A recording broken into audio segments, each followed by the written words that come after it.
Hello everyone, this is Showtime 112. This is part 2 of our video about Turkish air-to-air kills in the Syrian civil war.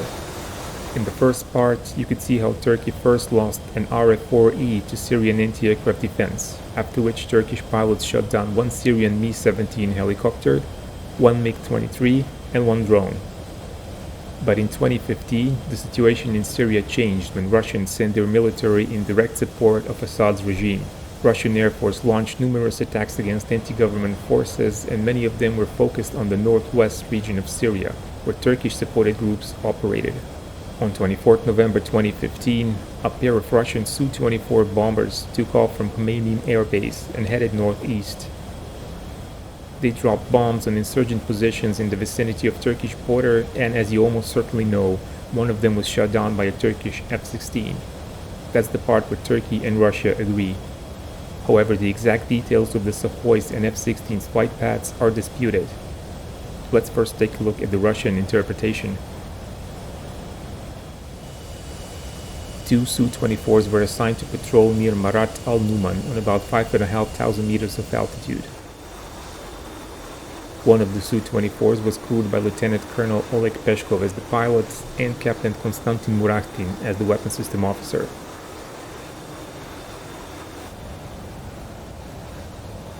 After about 20 minutes, they were instructed to drop bombs on some insurgent positions about 5.5 kilometers from the Turkish border. One of the Suhois passed about 1 kilometer from the southernmost tip of Turkish territory.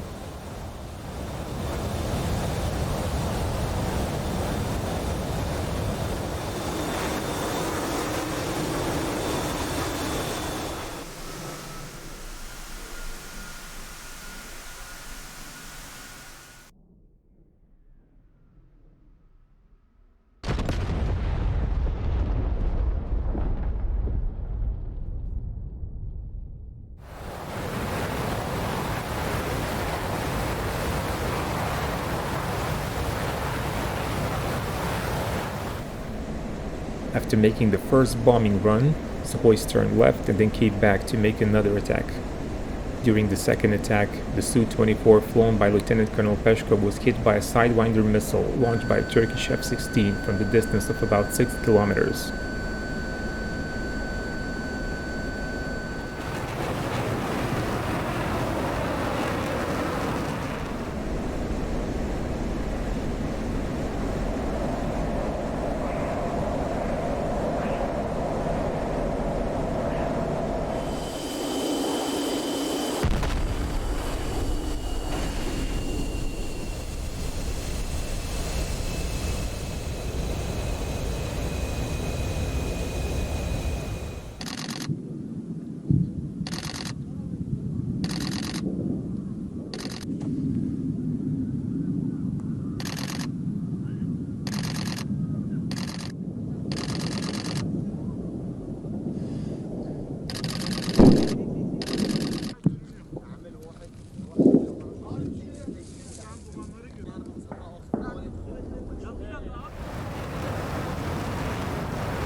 The Turkish F-16 entered the airspace of Syria for about 2 kilometers in the duration of 40 seconds, after which it turned right and returned to Turkish airspace.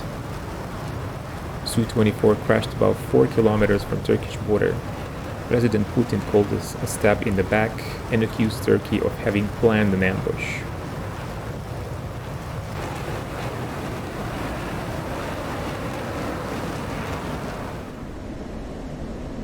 Turkish version is of course different. According to them, Russian airplanes were warned 10 times on guard frequency that they were approaching Turkish airspace and that they should turn south. Unknown air traffic goes into Khomeini 040 third mile 234 speaking on that approaching Turkish airspace. Change your heading to south immediately. Change your heading to south.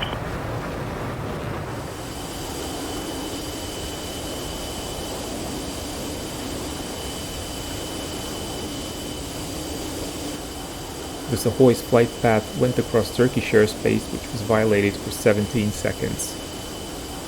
A pair of F-16s was then given clearance to open fire, the leader launched an AIM-120C from beyond visual range. This was a difficult shot because the Su-24 was moving perpendicular to the F-16. Pulse Doppler radars have issues tracking targets in that regime, but the missile hit nevertheless.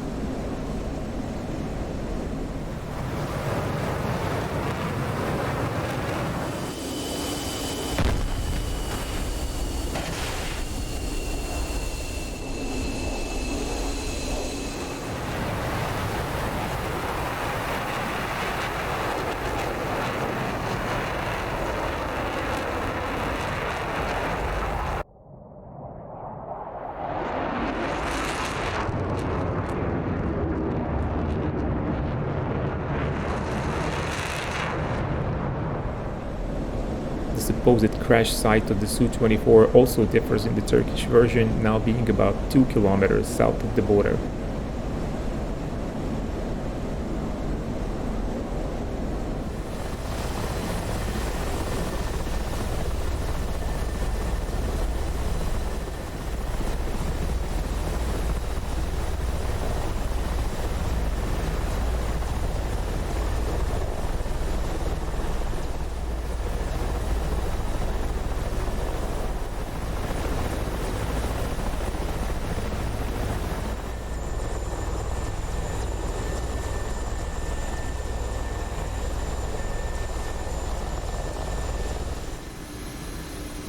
Both crew members ejected from the Sukhoi. Lieutenant Colonel Peshkov was apparently killed by insurgent gunfire as he was descending. Captain Murakhtin landed safely. Two Mi-8 helicopters escorted by a Mi-24 took off from Khmeimim on a combat search and rescue mission. But the operation resulted in an emergency landing by one of the Mi-8s, which was hit by small arms fire that also killed one Russian Marine, Private Alexander Pazinich. The crew of the downed helicopter and Captain Murakhtin were reportedly rescued by a team of Syrian and Hezbollah special forces. Russia responded very strongly by imposing pressure on Turkey and attempting to isolate it internationally. Some media reported that 2 pilots involved in the Shootdown were arrested after the failed coup against President Erdogan, but details about it don't seem to be available.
Several years passed after the Russian Su-24 incident.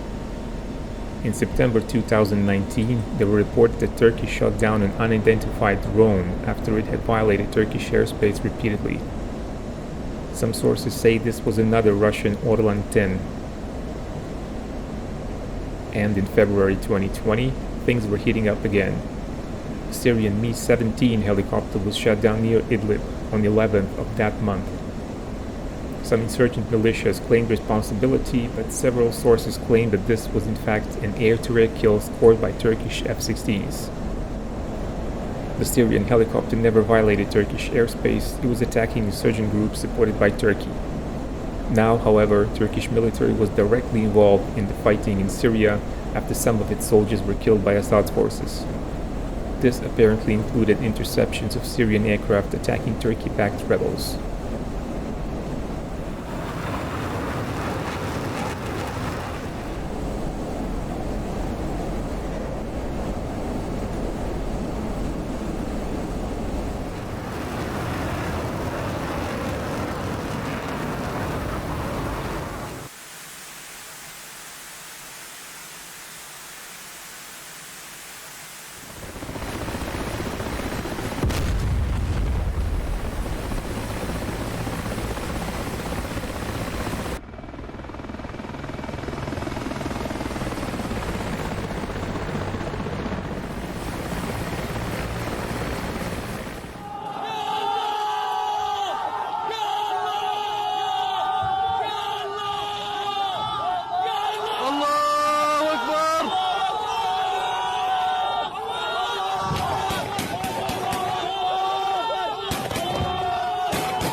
The weapon reported to have been used here was again AMRAAM launched from beyond visual range.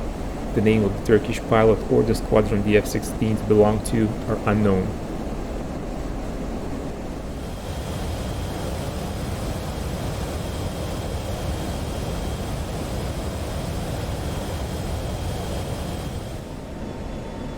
On 1st of March 2020, a double kill was scored by Turkish F-16s, again near Idlib. Turkish Defense Ministry reported that this was a response to the downing of a Turkish Anka-S drone by Assad's forces, which occurred several hours earlier. Turkey also hinted that the Syrian Suhois were trying to attack some Turkish aircraft, but no details were given.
The weapon used here is believed to be AIM-120 and no information about pilots or squadrons are known.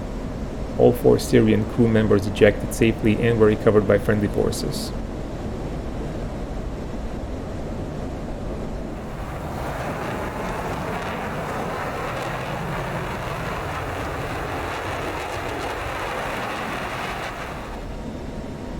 The final Turkish air-to-air kill of the Syrian war took place just 2 days later, on 3rd of March 2020. The victim this time was an L-39. This Czech-built light aircraft was used as the standard jet trainer by the Eastern Bloc in many Soviet client states. It also has a secondary attack role in which it was very widely used in the Syrian civil war by Assad's forces. It is simple and cheap to operate, and there were undoubtedly many qualified pilots in the Syrian Air Force. All these things made it suitable for intensive use during the conflict.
The L-39 was shot down near the town of Marat al-Numan, south of Idlib. The Turkish F-16s again used AMRAAM missiles, while details of pilots or squadrons involved in the shootdown remain unknown. Both pilots ejected, one of them was killed by insurgents, while the other was rescued by friendly forces.